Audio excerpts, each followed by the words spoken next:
नमस्कार दोस्तों, मैं हूं श्यामवीर सिंह और इस समय आप देख रहे हैं हमारा चैनल जैसलमेर की गलियां।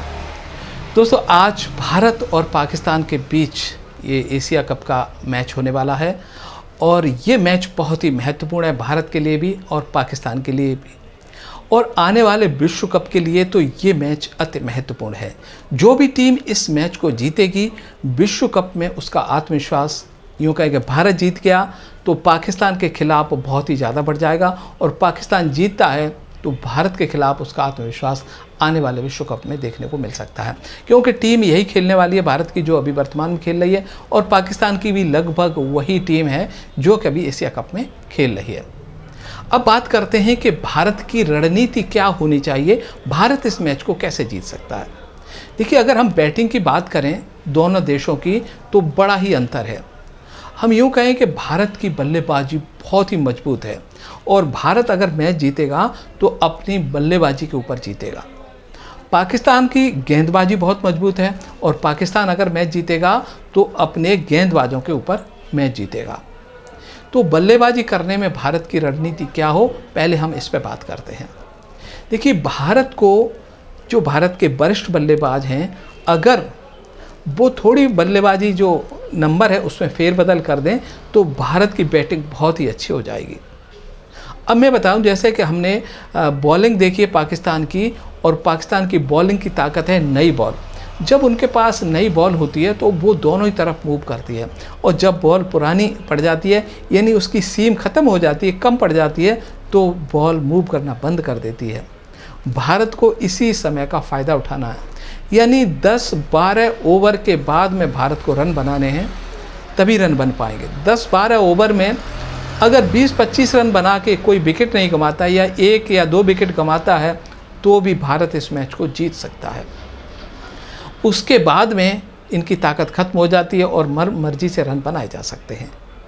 लेकिन भारत को ध्यान ये रखना है कि देखिए, जिस गति से भारत रन बनाएगा उस गति से विपक्षी जो है, अगर हम यूँ कहें, पाकिस्तान को भी रन बनाने पड़ेंगे। और उनकी बैटिंग जो ताकत है उसमें ओपन भी इतनी अच्छी नहीं है, वो संघर्ष कर रही है।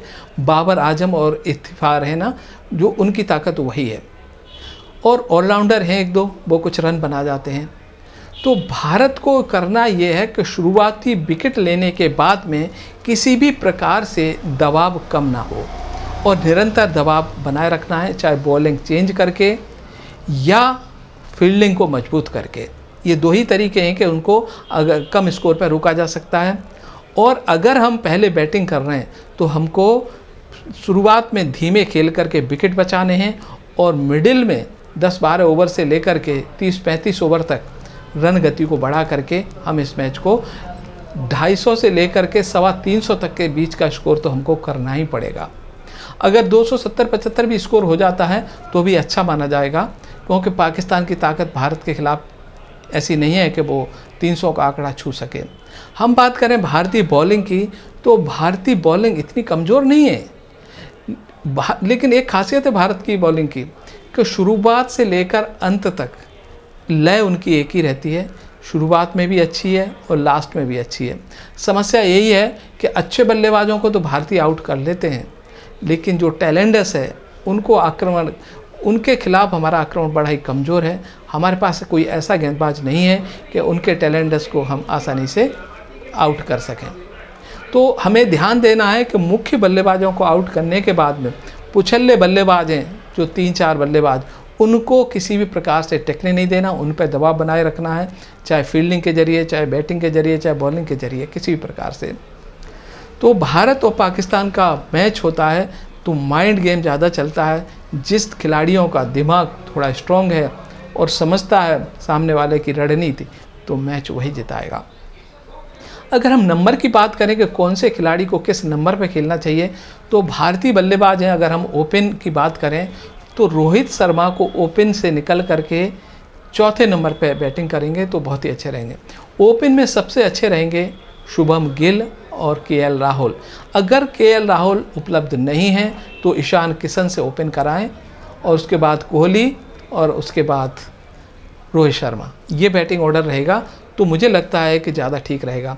कि रोहित जो है कि यूँ कहें कि एक स्ट्रोक प्लेयर हैं और वो किसी भी प्रकार से डिफेंस नहीं कर सकते हैं, और स्ट्रोक प्लेयर होते हैं, वो अच्छी गेंदबाजी पे अक्सर आउट होना स्वाभाविक है कि आउट हो ही जाते हैं।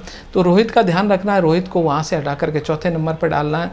कोहली सही जगह है, बस समस्या ओपन की है, तो ओपन में ईशान किशन, केएल राहुल दोनों में से एक जो है शुभम गिल के साथ ओपन करनी है।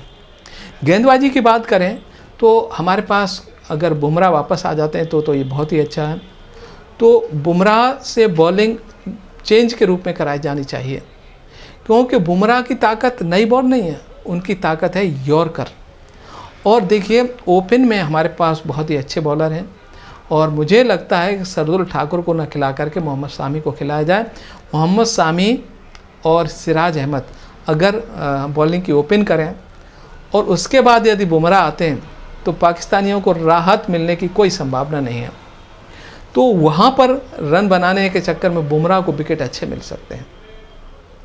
अगर बुमराह विकेट निकाल लेते हैं और उस समय जब बॉल थोड़ा सा पुराना हो जाता है, स्पिन को 20 ओवर के बाद ही लाएं तो ज़्यादा ठीक रहेगा। और हमारे पास स्पिनर जडेजा हैं और कुलदीप यादव भी खेलेंगे, और अच्छे स्पिनरों के रूप में दोनों ही स्पिनर बहुत अच्छे हैं। अब समस्या आती है कि पांड्या का क्या करना है, कितने ओवर कराने हैं। देखिए पांड्या से बॉलिंग चेंज परिस्थितियों के हिसाब से बॉलिंग करानी है, उनसे 10 ओवर नहीं कराने हैं। बाय चांस अगर विकेट नहीं मिल रहा है, हमारे बॉलर फेल होते नज़र आए, तभी पांड्या को लाना है, नहीं तो नहीं लाना है। अगर कुलदीप अच्छी कर रहे हैं, बुमराह अच्छी बॉलिंग कर रहे हैं, शामी अच्छी फेंक रहे हैं और सिराज भी अच्छी फेंक रहे हैं, तो पांड्या की उस समय ज़रूरत नहीं है। मान लो किसी भी प्रकार से खिलाड़ी जम जाते हैं, विकेट नहीं मिलता है, तो एक चेंज बॉलर के रूप में पांड्या का इस्तेमाल करें, तो मुझे लगता है कि ये इस मैच को हम आसानी से जीत पाएंगे। तो रणनीति ही इस मैच में काम आएगी, और क्रिकेट दिमाग का खेल है, और दिमाग जिसमें ज़्यादा यूज करेंगे वही टीमें जीतती हैं। तो मुझे लगता है भारतीय टीम का इस समय मनोबल भी अच्छा है, और दिमाग तो उनके पास बहुत है ही, रणनीतिकार भी हैं, सब कुछ है भारत के पास। तो मुझे नहीं लगता कि भारत को मैच जीतने में कोई प्रॉब्लम होगी। मुझे लग रहा है कि आसानी से तो नहीं, लेकिन मैच हम जीत सकते हैं, इतनी पूरी संभावना है।